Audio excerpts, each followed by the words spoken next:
Hello YouTubers, and welcome to another video. Today I am going to talk to you about the Sennheiser IE900. So these are the top of the line Sennheiser IEMs, and they are quite amazing. So I had the IE600s, I've tried the IE200s as well, and the IE600s are really technically competent, but they are very dry, and dry means in that I couldn't listen to music for a long time. I mean, it wasn't an enjoying earphone to hear. Although they retrieve a lot of detail, they have a lot in going for them, but they're just dry, you know. So the sound was missing a little bit of body and a little bit of presence for my liking. The IE200 were a little bit better than the IE600 in terms of body and how the sound signature was, but of course they didn't have half the technical competence of the IE600s. So I returned them both, and then I thought, well, you know, let me try these Sennheiser IE900s and see what they're all about. The reviews were talking about the sound being very smooth, the bass being very present. And of course, for all this money, I mean, from Sennheiser, I thought, well, you know, they gotta be good, right? And I have to say that they do not disappoint. Before I speak about sound, just a few things about the body here. So the body of the IE900 is made of aluminium, and they look really nice. They look fancy, they look like a little luxury item. Compared to the IE600, the body is a lot more fragile. So this is like kind of soft aluminium, and I think just from keeping it in the case, especially where the symbol, you see, there's a symbol, there's a sharp edge all around it, and that edge is going to be dented and marked quite easily, you know, just from normal handling. So if you care about that kind of stuff, maybe these are not for you. Get the IE600. Because the IE600 are made from much tougher material. They're a little bit heavier, much tougher material. So I think in terms of material, the IE600 are actually better than the IE900s. Slight difference, you know, in body shape, you know, because everyone seems to be saying that they have the same body shape, but when I look at the IE900s from this profile, they have a little bulge here, which I didn't see in the IE600s. The IE600s are a lot thinner across there. I don't know if this is for acoustics or if this is just to improve comfort on your ears, but it's there. So the bodies are not the same, you know, as the same shape-wise as the IE600s. They have the same issue as all the others with the fit. They're quite fiddly to fit them in your ears, get a good seal. I read somewhere that they're meant to just go on, almost like AirPods. You know, you don't push them all the way and just keep them there. And when I do try that, they sound, they can get a good seal. But of course that depends on whether your ears are compatible with that sort of thing and whether they're not going to fall off and things.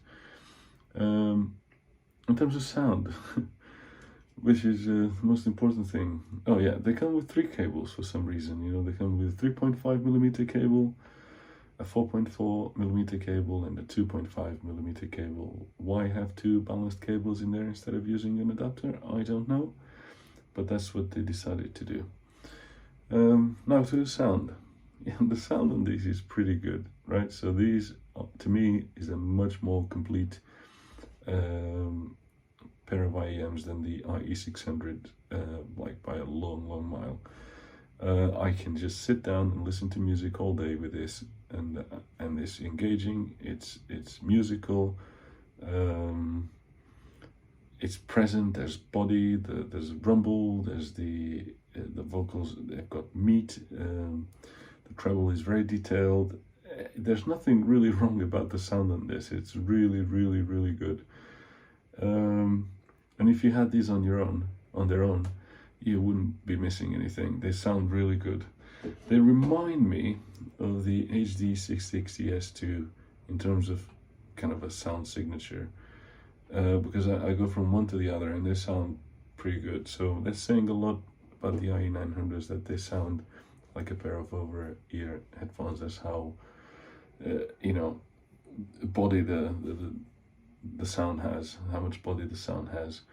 And if you had these on their own, you would be very happy with them.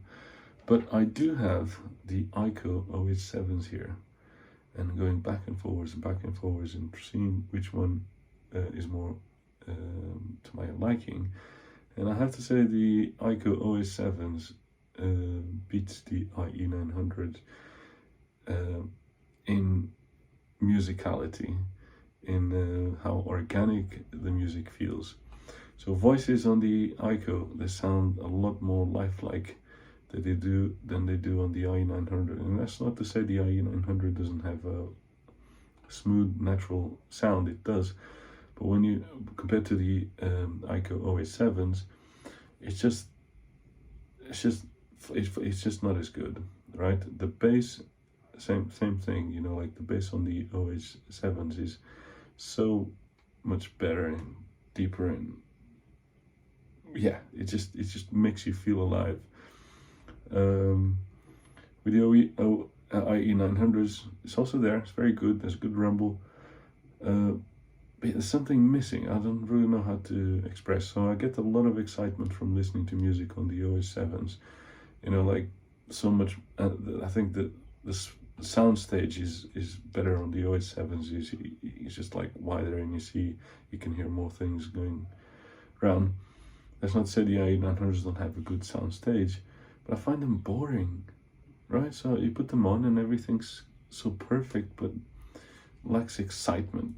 And with the IE900s, you don't get that. You just get like really engaging, lifelike sound, you know, like these are so good. The IE900s, for all they're worth, they're really, you can't go wrong with these. I don't want to suggest these sound bad. They sound amazing, but they don't sound as fun or engaging as the IKKO OH7s. So I have a lot more pleasure listening to music on the OH7s than I do on the Sennheiser IE900s. And especially, I've been using a Chord Mojo together with the IEM S17 headphone amp. Check that amp out. I never heard anything like that. And the OH7s were already good, but when connected to a Class A amp like the IEM S17, these really scaled up like to the top.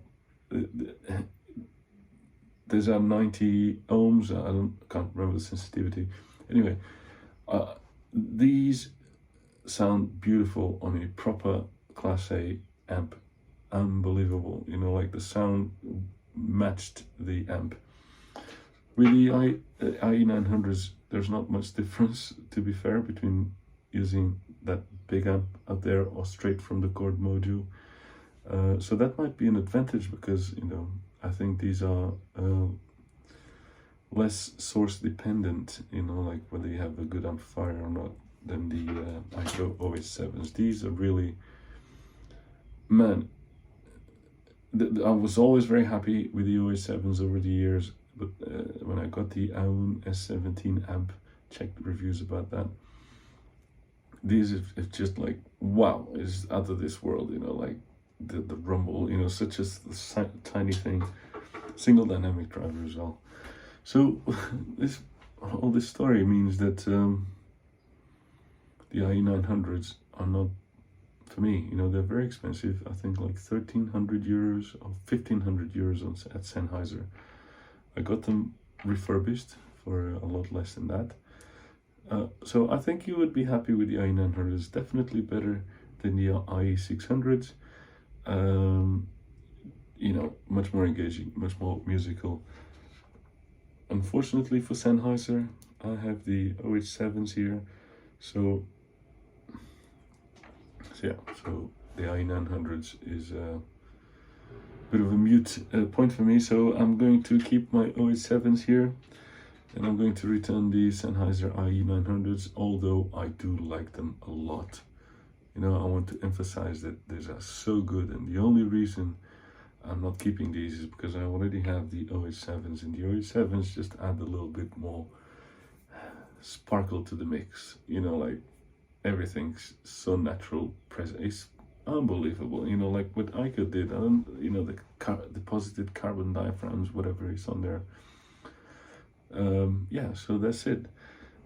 As I said, IE900s, they sound pretty similar to the HD 660 S2s.